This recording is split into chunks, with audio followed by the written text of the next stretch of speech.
Hi, magandang umaga sa inyo mga kasabi. Kamusta na po kayong lahat? Naway nasa mabuti kayong kalagayan. At syempre don't forget mga kasabi na magdala kayo ng tubig dahil sa sobrang mainit po yung panahon para naman po makaiwas kayo sa sakit mga kasabi dahil napakainit ng ating panahon. At syempre mga kasabi, bago uminit ang panahon ay paiinitin pa talaga natin sa ating request ng isa sa mga followers natin. Ma'am, bakit kailangan kainin ang tilapia ng babae? So ayan mga kasabi, yung asing sender ay isang lalaki.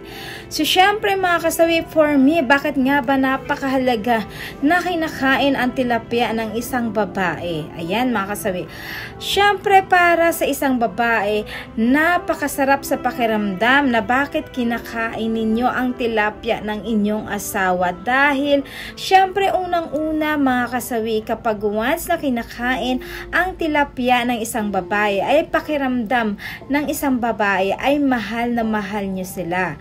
Siyempre yan mga kasabi, bakit? Dahil syempre kapag kinakain ng isang lalaki ang tilapia ng kanyang asawa, ito ay nagpapatunay na mahal nila ang isang babae. Dahil ang mga lalaki naman ay hindi naman talaga ito kumakain kapag hindi nila mahal ang isang babae. Pero minsan may mga lalaki din na kumakain ng tilapia na kahit hindi nila mahal ang mga kababaihan. Kumbaga dala na lang ito ng init ng kanilang katawan. Pero kadalasan kapag ang lalaki ay kinakain ng tilapia ng isang babae, alam mo yon, mahal na mahal nila kasi iba yung nadudulot nito, yung with feelings yung kanilang pagkain kasi napakasarap naman talaga, 'di ba? Kapag kinakain mo ang tilapia ng asawa mo, yung talagang sobrang mahal na mahal mo ito, na ibubuhos mo kasi yung feelings mo, yung emotion mo habang ikaw ay kumakain, yung feel na feel mo habang ikaw ay kinakain at ginagawa mo ito sa iyong taong mahal mga kasawi. Ang pangalawa naman natin mga kasawi is para naman mas na-satisfy ang iyong asawa. Di ba nga mga kasawi, legit naman talaga yan ang mga kalalakihan or kababaihan. Bago tayo na makipaghanahana sa ating mga partner, di ba, mas maganda na masarap na kinakain ang tilapia ng isang babae dahil ang babae kapag ka nakatikim ito ng masarap na sa kanilang pagkain ng tilapia, alam nyo ba, hindi nila ito nakakalimutan, nagiging ito na yung kanilang gustong-gusto na hinahanap sa kanilang mga asawa. Nagiging habis na nila yung kanilang pagpapakain sa kanilang tilapia mga kasawi. Dahil doon sila nasasarapan, doon sila nasasatisfy kapag ka nagpapakain sila ng tilapia mga kasawi. Ang pangatlo naman natin mga kasawi is mabilis silang or mas mabilis silang nalalabasan kapag kinakain ang kanilang mga tilapia. Diba kung mapapansin mo kaagad mga kasawi, kapag sa mag-asawa walang ganitong kainan na nangyayari tapos ang lalaki ay tutusok kaagad, alam mo ba, ang mga babae ay nasasaktan, sabihin pa sa'yo niyan, ano ba, ang sakit-sakit, pasok ka agad, hindi ako nasasarapan, ayoko ng ganyan, ang pangit, para magrereklamo pa yung babae kasi nga nasasaktan naman talaga kasi dry na dry nga sila.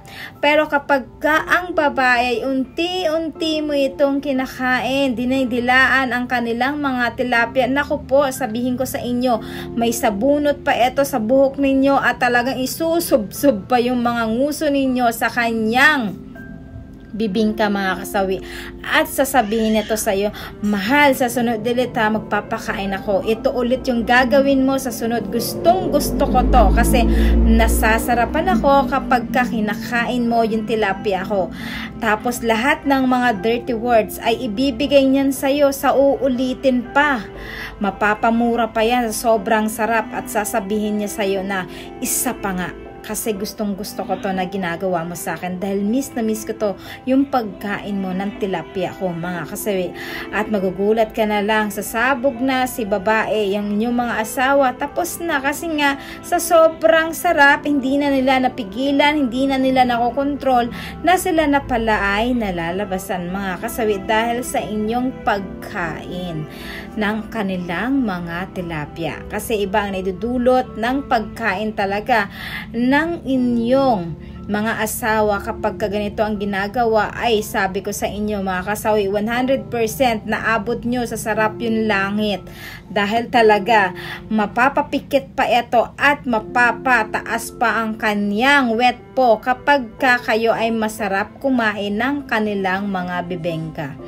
So, ayan mga kasawi, syempre lagi ko namang sinasabi mga kasawi na hindi lahat ng mga kababaihan ay gusto na nagpapakain ng kanilang tilapia. Syempre ang iba naman ay gustong-gusto talaga ng mga kababaihan na nagpapakain kasi nga masarap naman talaga ito at 100% na talagang walang duda na sobrang satisfy ang mga kababaihan kapag ito ay kinakain ng kanilang asawa ang kanilang mga tilapia mga kasawi. Yan lang po sa ating sender. Naway nabigyan kita ng linaw tungkol dito. Maraming salamat po sa ating komento. Maraming salamat po sa patuloy na pagsuporta niyo sa akin sa walang sawang pag-share at pagko-comment. Sa mga hindi pa po nakapag-subscribe mga kasawi, pwede kayong mag-subscribe, pwede na rin kayo mag-follow para updated kayo sa topic ko araw-araw. Magandang umaga mga kasawi. Mahal kayo ng inyong advisor.